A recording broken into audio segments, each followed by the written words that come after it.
On May 29, 2023, Malam Umar Namadi Dammodi was sworn in as the duly elected governor of Jigawa State, where he launched his 12-point agenda.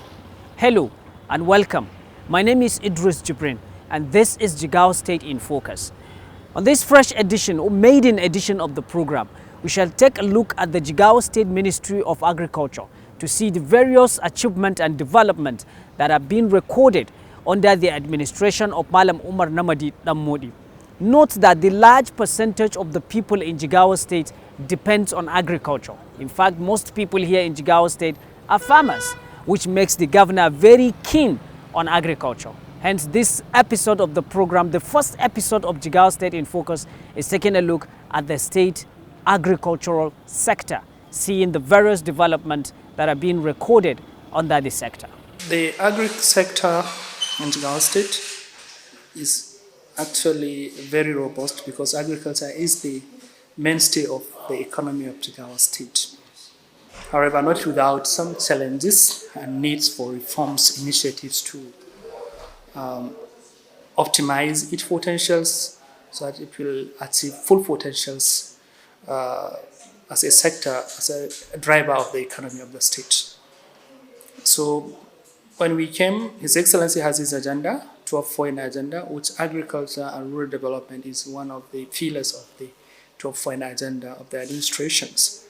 So when we came, we swing into actions to see how we can realize the objective of the administration in terms of agriculture. And the objectives are very simple.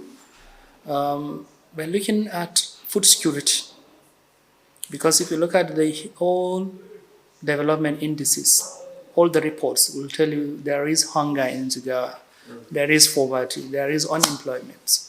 So the objective is to see how we can address food security quickly. The second issue is how do we address the question of jobs? How do we create jobs? Because if you look at our demography, we are about 7 million people, and out of this 7 million, more than 3 million are between the ages of 25 and 35.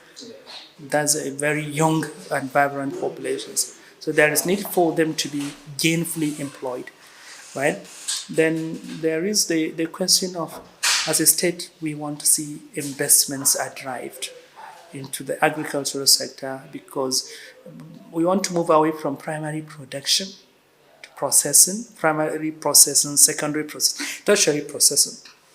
So that will not only be a production center, but will also be an agricultural transformation hub in Nigeria and in Africa. So this will help the state achieve its desire of increasing its RGR. Because when you have industrial parks across the states, processing our own products, there will be guaranteed market for the farmers.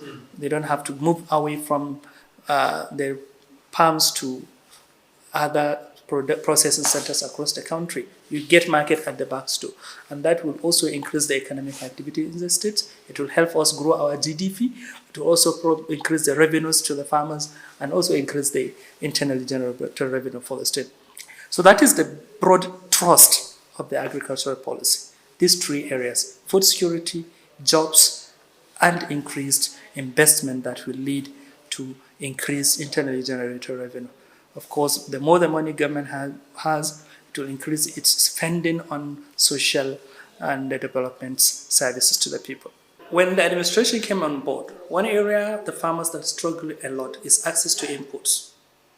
The state government, when it came on board, it started with the subsidy, fertilizer subsidy. The state government distributed over 100 metric tons of fertilizers at a subsidized rate.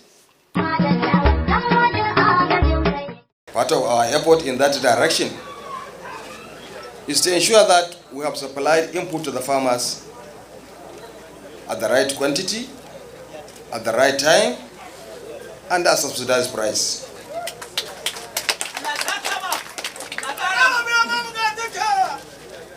It is all known that agriculture is the mainstay of Jigawa State economy. About 80% of our people are farmers. And as a government, we must support agriculture.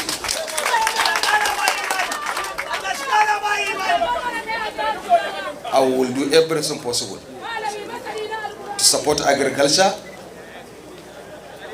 by giving farmers all the necessary support. We will ensure that agriculture is mechanized. We will also ensure that we have provided enabling environment to expand irrigation in Jigawa State.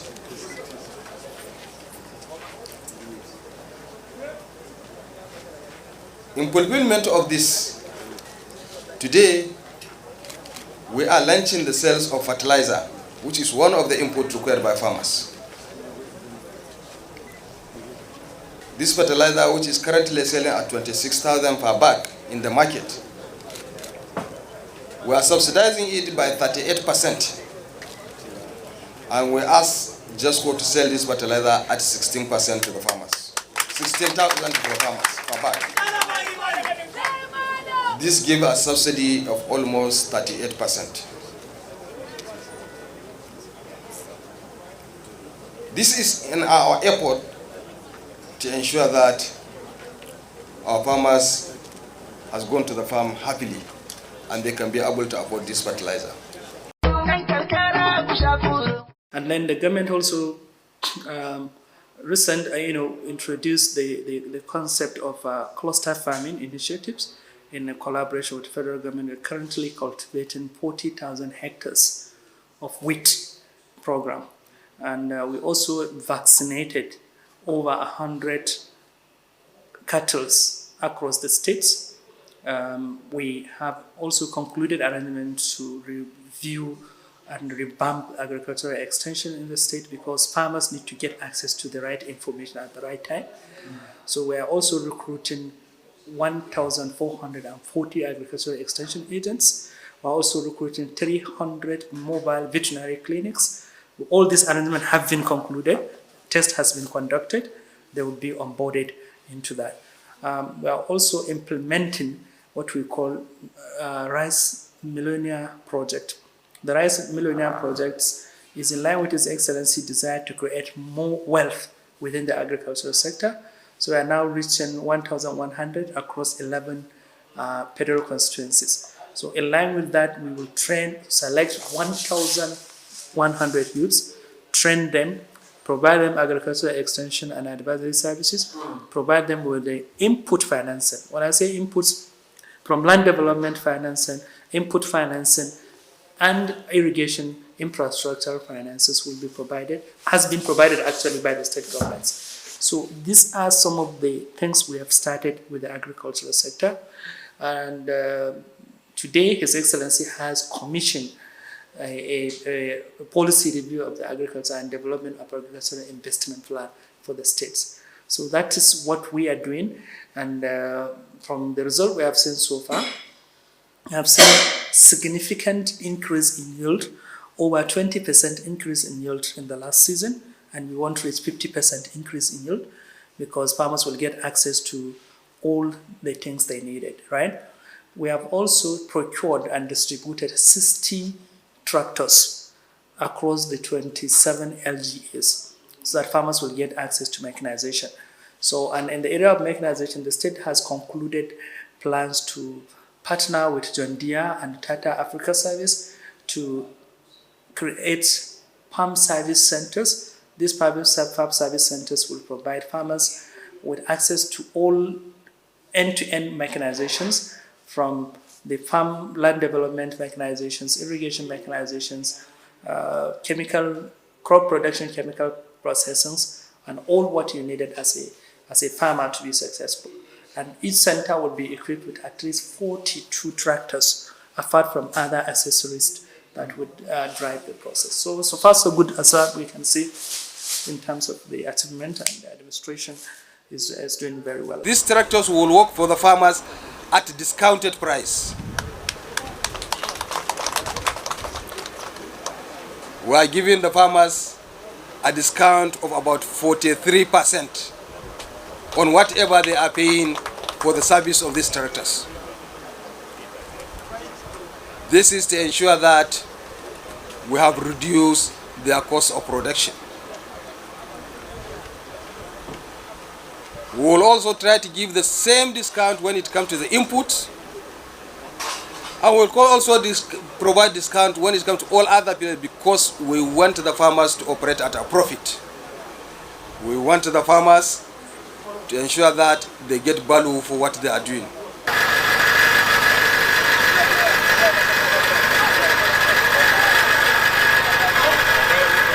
And one interesting thing is that the agri sector is very keen to His Excellency. Yeah. Whatever request that comes for the agri sector, His Excellency is 100% committed, deeply committed to ensure the agri sector is transformed. There was never a request for agriculture that was not approved by His Excellency. So that tells you the level of commitment and the level of utilizations. So that is what we have achieved so far. But what do we have in plan? Right. Well, now we want to see leverage national programs and our own programs. We want to see irrigation doubled, right? We want to see agricultural processing centers established across the state, the cottage industries. We want to see substantial women and youth inclusion in agriculture. We want to transform agricultural extension services by deploying digital extension solutions, right? We are addressing the number of numeracy already on the extension side of it, because we have already concluded or recruited 1,400 extension agents. We are rebuilding the structures across the Jigawa State Agricultural Extension, Jigawa State Agricultural Rural Development Authority, that will enable the state to have a very befitting area and working environment for the extension workers. The state also is providing them with means of mobility to be able to reach the farmers at the hinterland. So that is what we are planning to do.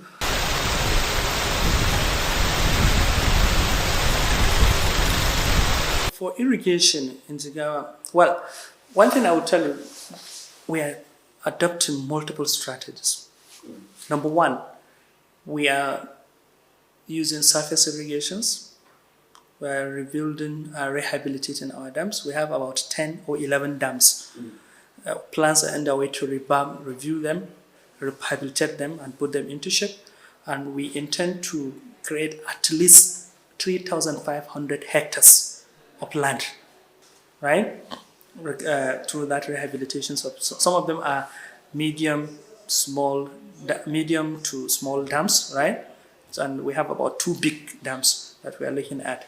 So that is one, also to open more lands for irrigations. Also, the state government is trying to see how the Hadeja Valley irrigation project is doubled, in the sense that the current capacity is around 6,000 hectares. We want to see it reach 12,000 hectares in collaboration with federal government and the Jigawa state government. There is high-level ongoing discussion that has reached advanced stage, right, to revamp the irrigation projects. We also have a number of schemes in the state.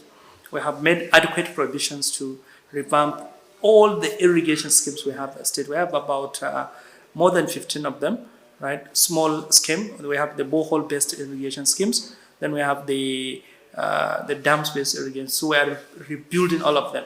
So cumulatively, we wish to see, because there is only way you can address poverty in Jigawa and food security is through irrigation. Yes. Because that will enable you to double the production. Yeah.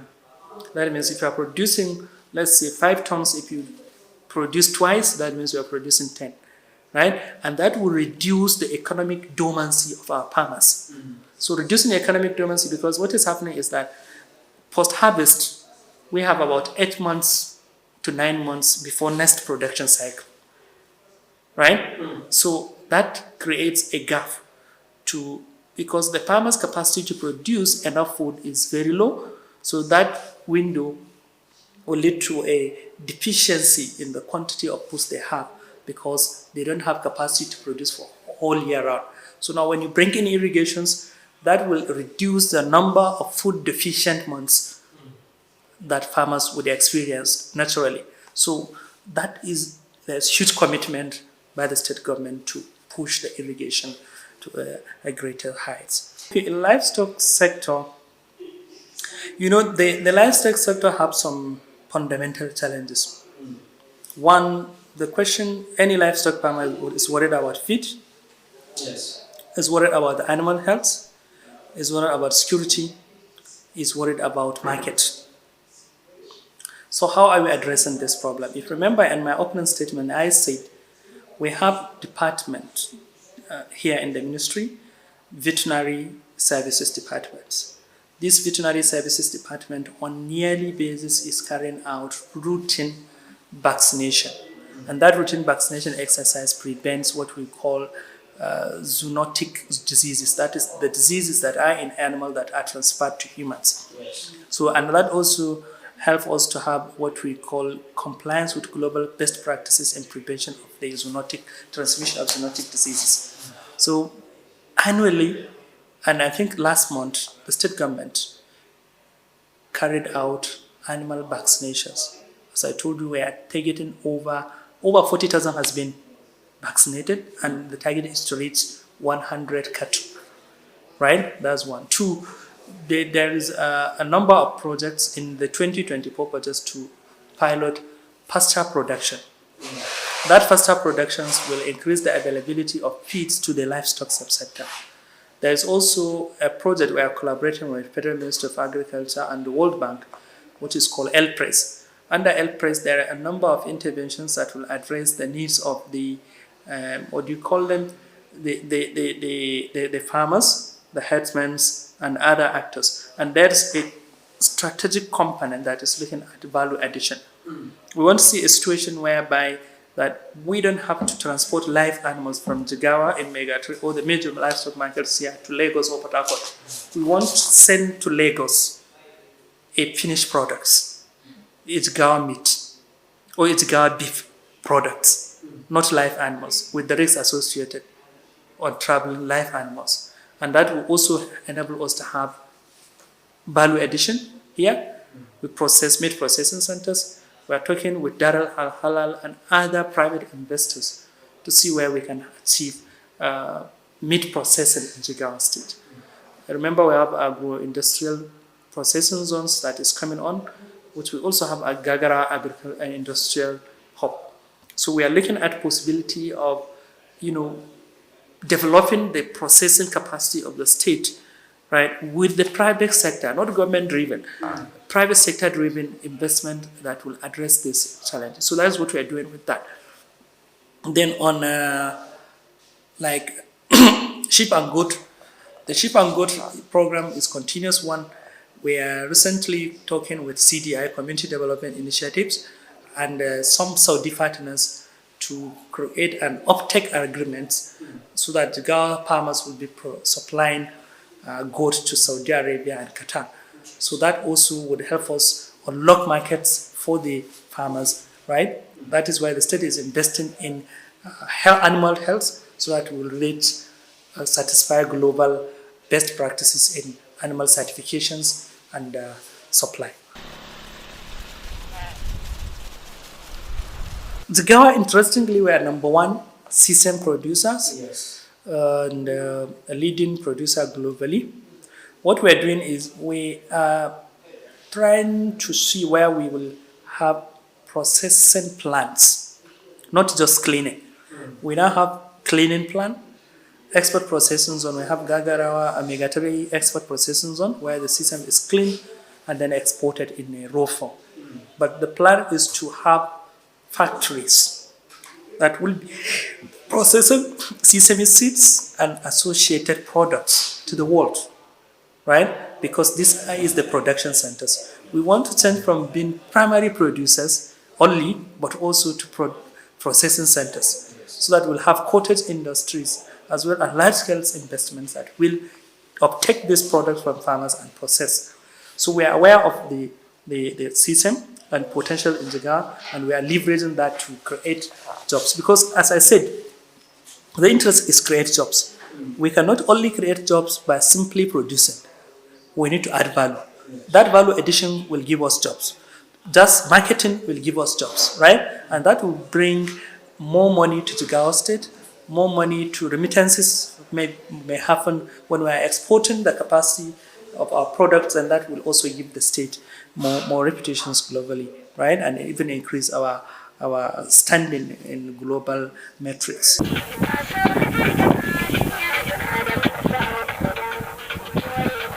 When this government came on board, the wheat production capacity in Nigeria was around 60,000 metric tons nationally, and Jigawa was taking more than 60% of that production.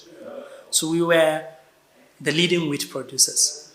So, and the total production was between 5 to 7,000 nationally, and Jigawa was doing around 5,000 production. So as I speak to you today, Jigawa is partnering with two government and private sector partner.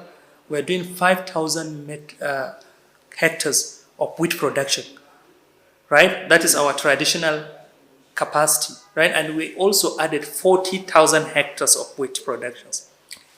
And the arrangement, the federal government provided all the inputs, but they said they are giving 50%.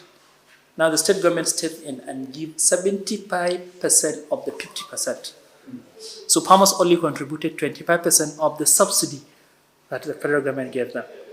We're spending over 5.4 billion on that subsidy scheme, just for farmers to plant wheat. And I bet you, if you go around the state, you would see with your eyes the number of wheat fields farmers cultivating. So we're doing a lot in that area actually.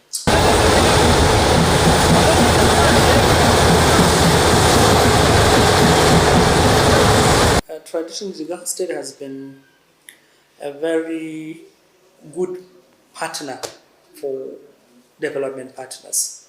For instance, our relationship with the Foreign and Commonwealth Development Office of the United Kingdom is spanned over 20 years. Recently, the state government signed what we call Mutual Accountability Framework. Is acts and offers by the parties involved. What is the acts? What is expected to be done by the state government and the FCDO? So under that framework, today we commission, review this, the FCDO, through its flagship programs like the Links and PROFCOM. Now under the PROFCOM Plus, the Jigawa State has commissioned agricultural policy review and development of agricultural investment plans. This plan will detail how the state will prioritize its investment in the next 5 years. So that is one area. We're also partnering with the Islamic Development Bank in agricultural and rural development initiatives. We're partnering with the African Development Bank in special agro-processing zones. We're partnering with the World Bank in NGKs and NGKs Badama Area 2. And we're also partnering with the World Bank on the LPRESS project, which is livestock-based interventions. So we are also open. We're also partnering with Syngenta Foundations on fruits and vegetable gardening. So there are a number of development partners, because one thing you need to know, Jigawa is number 2 in ease of doing business and number 1 in transparency ranking. So that put us in a national stage when it comes to doing business. And the development partners look at that as a basis for engagement with states. And that also opened up many opportunities for us to engage. And our government, the government of His Excellency Mala Umar Nubali, is very committed and passionate about working with development partners, because we work in an open and transparent manner. If you look at the indices, let me give you an example, like the rice production. We are arguably number 1 in rice productions. We produced close to 2 million metric tons of rice. And that is what we're doing is with 411 metric tons of hectares that are cultivated all year round. So when we are able to double our irrigation, that means we reach 800,000 hectares, and that will enable us to produce about 5 million metric tons of rice. So that alone will help us to be able to reach more than 80% of the rice demand in Nigeria, which is between 6 to 8 million metric tons, right? So we produce over 1 million metric tons of sorghum and about 1 million metric tons of millet. So apart from others, so you can see when we increase productivity, it's doable. Jigawa can feed Nigeria because we have vast land. We have about 2.6 million hectares of land. Just do rough head estimations to tell you what we can do when we achieve increased productivity, and there is market for processing and value additions. Will do wonders. If not even feeding Nigeria, we will be a very important stakeholder in food production. We are actually an important stakeholder, but we will be a top priority when it comes to food security in Nigeria. Like any other produce, agriculture also faces challenges. Number one, there is climate change. Climate change, we are struggling with floods. Farmers will invest money. Even government may spend money in infrastructures and farmlands. Then flood will come and wash away all the investment of people.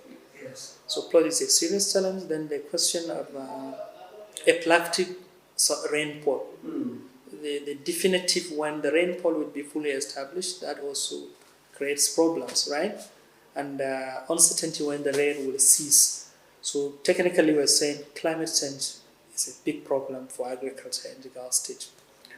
There is also challenge of financing because agricultural investment like the irrigation infrastructure I talk about require huge capital outlay.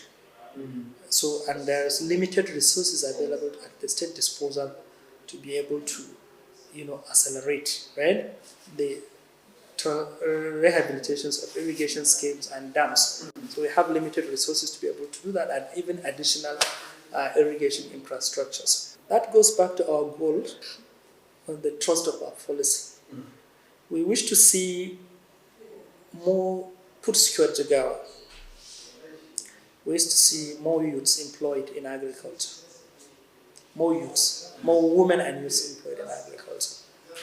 We wish to see more investments in agriculture, right?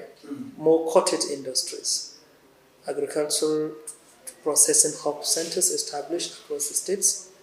We wish to see that there is no raw materials being transported out of Jigawa, but a finished product is exported to Jigawa. The state is having a special plan to do women in agriculture projects. Under the plan, there will be special considerations for women in agriculture to support them because the areas of food processing and value addition, as well as the productions. So we are looking at all angles to provide end-to-end support for the women in agriculture. We wish to see for every 10 farmers in Jigawa, at least 4 or 5 are women, or processors in Jigawa. We want to achieve gender equity in agricultural program and interventions.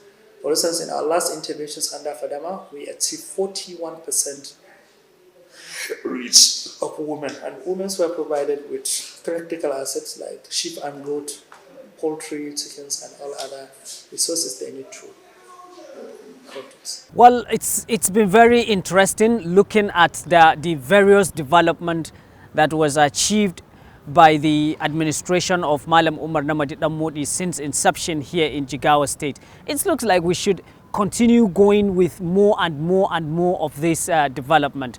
But this is where we're going to drop the curtain of the program, and I shall join you next week with another fresh edition of the program, where we will also go to another ministry or another sector of the state development to see the various achievements that are being recorded here in Jigawa State. I must tell you that a lot of things are happening here in Jigawa, and a lot of developments are happening here in Jigawa. Once again, my name is Idris Jibrin. Thanks for watching.